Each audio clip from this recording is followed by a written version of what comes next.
Chapter 12 of Faith and Fandom Book 1, Doctor Who, Time Management. Oh, the glorious adventures of the madman in his box. Doctor Who is one of those shows it took me forever to get into. And then when I tried, the first episode of the ninth Doctor almost killed me. Not the Doctor, but the whole trash can, plastic Mickey thing. For those who aren't quite to Whovian status, bear with me. This will still be readable. The concept of the Doctor is a simple enough one. A time traveler running through space, saving the world whenever and wherever he lands. Taking on companions, showing them worlds, learning from them, and breaking our hearts over and over again. The concept of living hundreds or thousands of years is daunting to us. I think the Doctor is currently like 1,200 to 1,300 years old right now. None of us ever want to die. But then again, the concept of eternity, life never ending, is more than our small minds can comprehend. Just like the Doctor stated in regards to what drove the Master insane. Some say that's where it all began, when he was a child. That's when the Master saw eternity. As a novice, he was taken there for initiation. He stood in front of the untempered schism. It's a gap in the fabric of reality through which could be seen the whole of the vortex. We stand there, 8 years old, staring at the raw power of time and space. Just a child.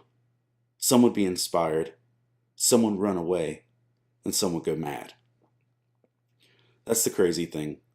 God designed us to be aware of the concept of eternity, but at the same time we can't fully understand it. He has made everything beautiful in its time. He has also set eternity in the human heart, yet no one can fathom what God has done from beginning to end. Ecclesiastes 3:11. We as people are just so small and finite compared to all of what God does. It really feels at times like we don't even belong in the story. One of the things I find so fascinating that in 50 years of Doctor Who stories, the Doctor still struggles with the concept of time beyond what he has seen. And we see that in the episode Satan Pit, where the Doctor comes face to face with Satan in a page right out of the book of Revelation. He still can't fully grasp it. The Doctor. Except that implies, in this big grand scheme of gods and devils. But I've seen a lot of this universe. I've seen fake gods and bad gods and demigods and would-be gods. How did you end up on this rock? The Beast. The disciples of light rose up against me and chained me in the pit for all eternity. The Doctor. When was this? The Beast. Before time. The Doctor. What does before time mean? The Beast. Before time and light and space and matter, before the cataclysm, before the universe was created. The Doctor. That's impossible. No life could have existed back then. The Beast. Is that your religion? The Doctor. Pauses. It's a belief. The Beast.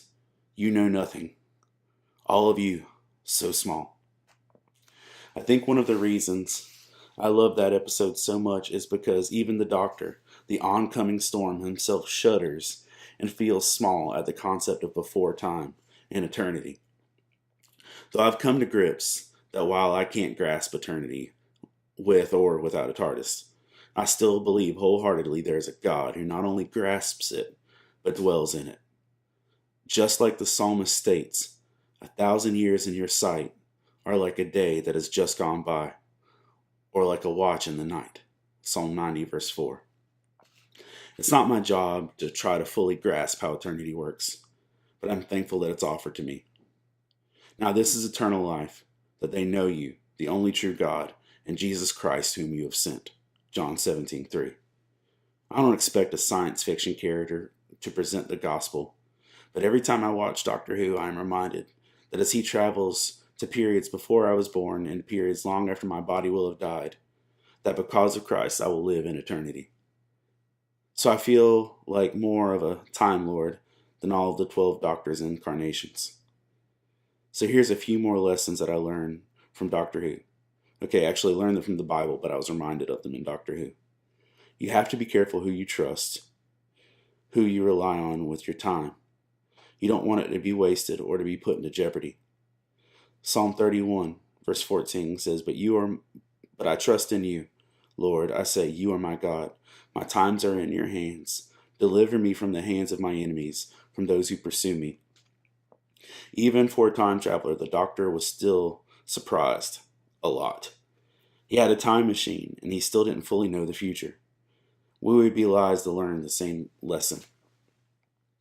James 4, verse 13 through 15. Now listen, you who say today or tomorrow we will go to this or that city, spend a year there, carry on business, and make money. Why? You do not even know what will happen tomorrow. What is your life?